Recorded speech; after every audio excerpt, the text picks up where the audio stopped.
I wish I knew. I wish I knew. Working on myself to be a better parent to my kids. Again, I was like, is this normal? I have no clue.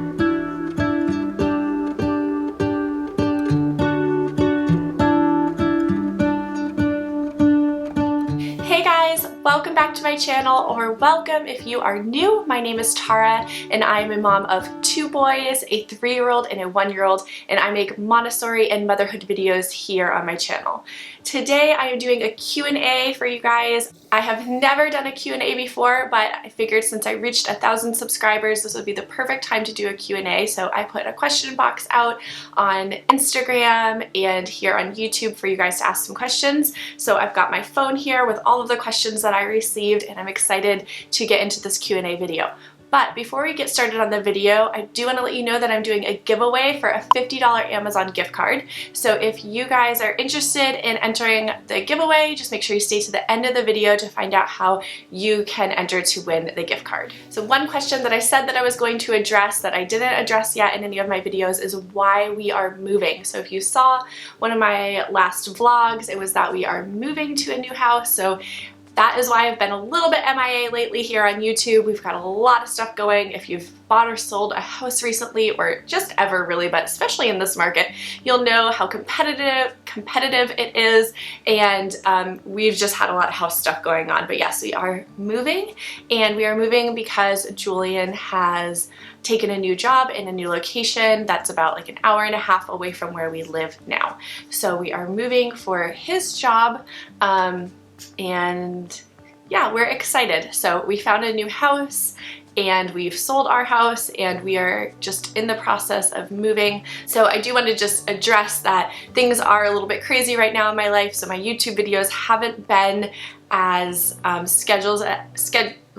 YouTube videos haven't been as scheduled as I would have liked them to be, but I do promise that once we move in, we get into the swing of things, I'll be having regular upload schedules, and I have so much Montessori content coming for you guys because I know that is what everybody has been loving and wanting to see. And I will also be doing a full tour of our new house and how we Montessori there, as well as a tour of our new Montessori playroom. So make sure you're subscribed so that you don't miss those videos because they will be coming soon. I've also been getting a lot of questions on what I'm doing for schooling because I had a video that said we were rejected from Montessori school. So to clear up a little bit of confusion about that, they were rejected from the Montessori school in the new area that we're moving to. So unfortunately for us, the area we live in now has like 5 Montessori schools around us. There would have been a lot of options, but the place that we're moving to only has 1 Montessori school. That's it. And we were rejected from that. So I was really feeling down because this move has been in the works for a while. So I knew I would need to be looking into schools in this area. But good news is that some spots opened up and they went ahead and interviewed Lincoln and they were accepted. So they will be going to Montessori school this fall in our new town. So I'm really excited for that. The next question that I received was how I got started with YouTube. And I would say that my passion for video creation and video editing probably started back when I worked at Apple, and this was in, oh, I'm gonna date myself, I'm really gonna age myself here, but I think this was in 2008 to 2009. I worked at like the Apple store in the mall. And when I worked there, they had people called creatives who would help you learn how to use different software on your computer like Photoshop, iMovie, Final Cut, all of that. So I was just really interested in learning about anything I could learn, honestly. When I was there, I was just soaking it all up, but I had the opportunity to take some video editing classes from some of the creatives when I was there. They also offered free classes, and honestly, I'm so out of the loop with Apple stuff these days. I'm not even sure if this is something they offer in their store or not. Definitely could be that they still offer it. I don't know, but I would love to even take those classes today because they were so helpful. I learned so much from these amazing people, but I would say that is where my passion for video creation started, was working at Apple. And then I sort of took that with me just in life. I would create videos for whenever I could for people's birthdays and things. And then when I got a phone call, I don't remember what I was saying, but basically, yes, I worked at Apple and I took what I learned there and just sort of continued to enjoy video creation. And then I eventually got a job with Cisco, and there was just a lot of opportunities there to do video creation as well. So I was always like volunteering my time to make videos wherever I could, and it's always been something that I really just loved doing. I was just really passionate about video editing, and it's something that I have done for myself, like when my boys were born or when it's been Julian's birthday or family Christmas. I always just capture those moments and create videos.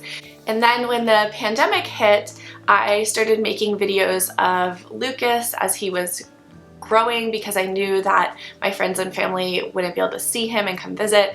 And then that sort of turned into me homeschooling and learning a lot about Montessori, and then just wanting to share that with you guys. So I think that was kind of a long explanation for how I started YouTube, but yeah, that's how I got to where I am today.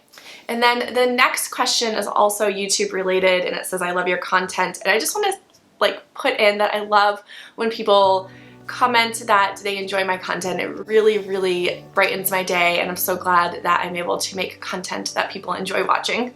So it's nice to hear that feedback. And it said, how did you grow your YouTube channel? And this question I like almost want to laugh at, because I don't feel like I've grown my YouTube channel, and I definitely don't know what I've done to grow it. I mean, I have 1,000 subscribers, so I'm really excited about that, but I don't know. I didn't do anything. I just put videos out there, and for some reason the YouTube algorithm picked up on a couple of my videos that have received quite a few views on them. And I know that Sean Cannell and Benji Travis wrote a book called YouTube Secrets, and I don't have it, but I've been thinking about reading it, so I know there's that. I don't know, I don't have any tips. My tips would be to check out some of these other channels that focus on how to grow your YouTube channel, because I have just created videos that I wanted to see, and some of them took off. So I don't know. Sorry, that's not helpful for whoever asked that question, but yeah, I mean, I wish I knew. I wish I knew. If you find the trick, tell me, because I don't know what it is. Okay, the next question is favorite Montessori resources for older kids.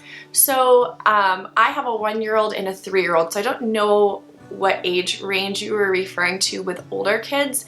If you're talking about like 3 years old, because that's kind of the ages that I know, I would say our favorite Montessori resource is really just time. I know that's kind of silly, but my 3-year-old, he just wants time with us. He's just happy if I'm able to spend one-on-one time with him. But if you're looking for like a tangible product, a Montessori resource that my 3-year-old has been loving lately, and I've been loving to do with him, that we've seen just like a lot of progress with, are the Montessori language objects, which are just little tiny objects. And honestly, you could use anything in your house. You don't necessarily have to go buy these, but we did purchase them because I really wanted to work on his letter sounds and recognition with him. So we've been doing that, and it's something he really enjoys doing. I think kids just love like little tiny things to hold. So for 3 years old, we've been getting started with that. But if you're talking about older kids, I would say to check out Nicole Kavanaugh with the Kavanaugh Report. I'll link her blog down below, and she also has an Instagram, and she has older kids that she does homeschooling, Montessori homeschooling with, and I love all of her suggestions, and I think that she has just a wealth of information on older kids in Montessori, so I'll link that down below so you can check her out. The next question is, what is my biggest parenting struggle and parenting aspect that you are great at? Oh, parenting struggles. I mean, there's a lot. I am far from a perfect parent. While I try to practice positive parenting in our house, I think that really aligns with Montessori. You know, I struggle a lot with staying calm in the moment of things, and I struggle with the sleep aspect of parenting. Like, the lack of sleep really gets to me. I am not a morning person. I'm not one that likes to be woken up in the middle of the night, so that is probably like has been a huge struggle. Now the boys are sleeping better now that they're a little bit older, but yeah, just getting that like right amount of sleep so that I'm my best version of myself through the day. I've noticed that when I don't get enough sleep is when I'm more irritable, and yeah, that's just something that I work on daily. Yep, that's probably my biggest struggle, is just really working on myself to be a better parent to my kids, which I'd say we all have that, right? We all want to be better for our children. That's kind of a plus that they want to bring up.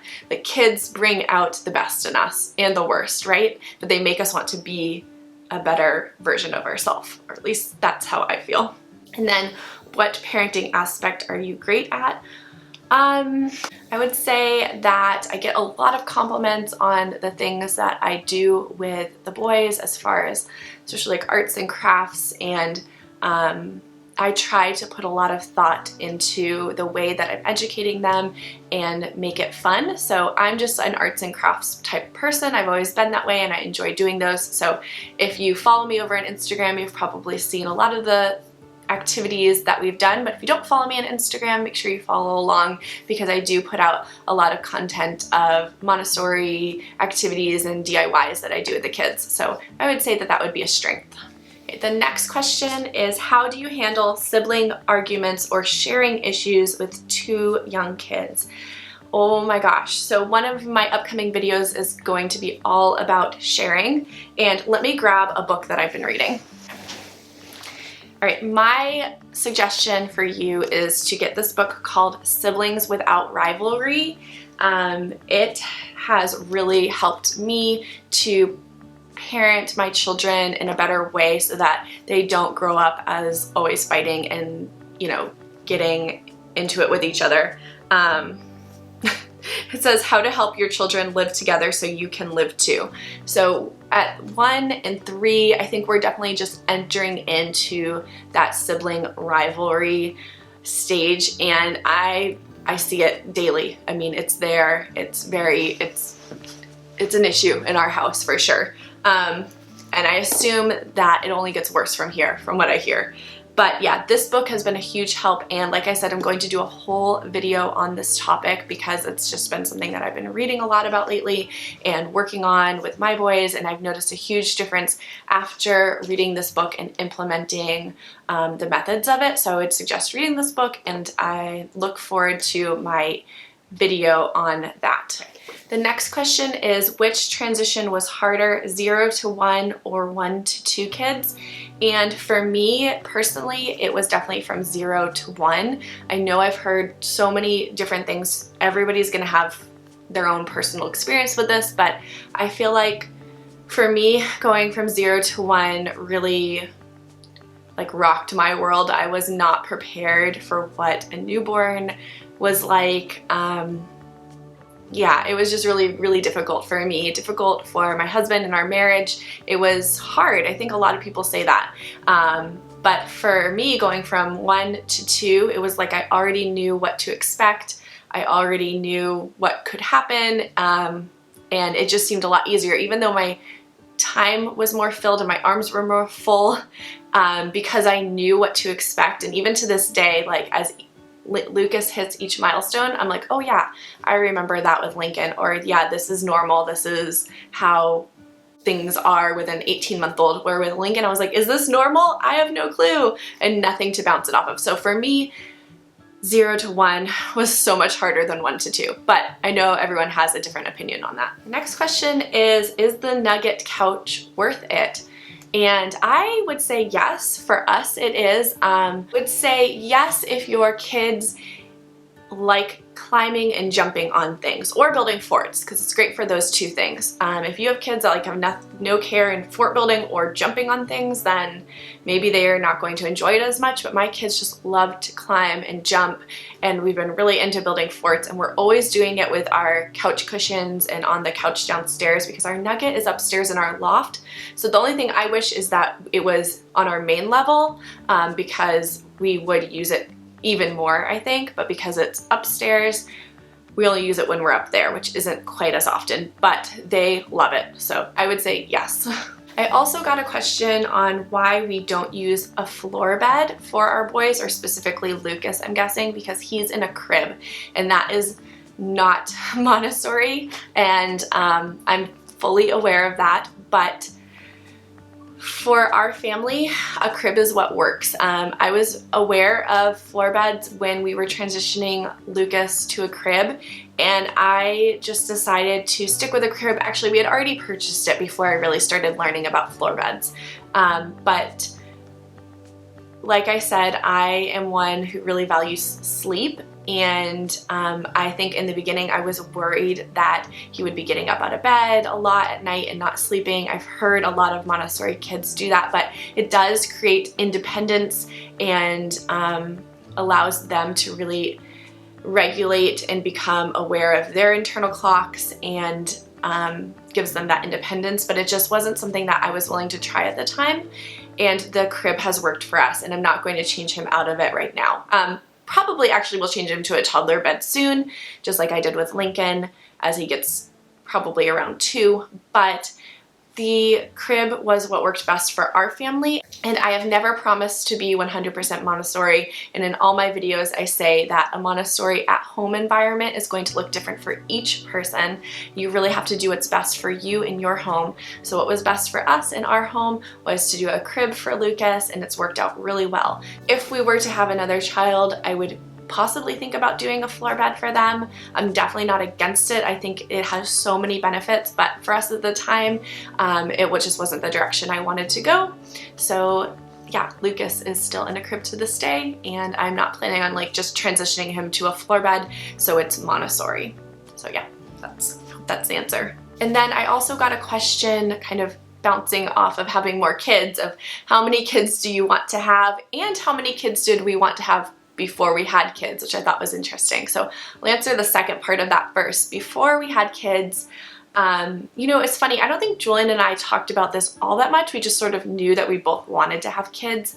I'd say that he wanted to have like 1 or 2, or maybe 2 or 3, and I was more like the 2 to 4. So we were right in that same amount of kids, I guess.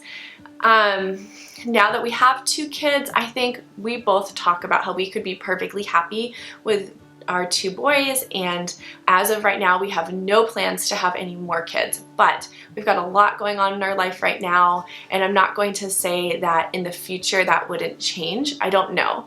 We're kind of taking it day by day, but as of right now we don't have any plans to have any more kids. But you know, we're both not, how do I say this? We're both not putting it off the table completely. Does that make sense? So I hope that answers the question. The last question I got is if I have any formal Montessori training, and no, I do not. I recently did take a course that does give like a Montessori certificate, so I am waiting to finish like the last bit of that and receive that certificate to be certified to do like Montessori in the home. But that's not like a traditional Montessori guide that you would see in a school, if that makes sense. I do not have formal Montessori training in that way. I have definitely been looking into it and thinking about it as something I might want to do for the future, but as of right now, I just enjoy reading a lot of books about it and learning as much as I can, and I enjoy sharing what I've learned with you guys. Okay, those are all the questions that I got for today's Q&A, but I did want to quickly go over how you can enter to win that $50 Amazon gift card, which is open worldwide. So if you want to enter to win, all you need to do is be subscribed to my YouTube channel and then leave me a comment down below and just let me know something about yourself. I love getting to know you guys, whether it's like a fun fact or something interesting or just how many kids you have. I love getting to know you guys, so leave me a comment down below and I will be picking a winner for this video. I'll put the date here because I'm not sure yet, but the date will be right here of the date that we are picking that I'll be picking a winner. If you stayed to the end of this video, please give this video a thumbs up, and I will see you guys in my next video. Bye.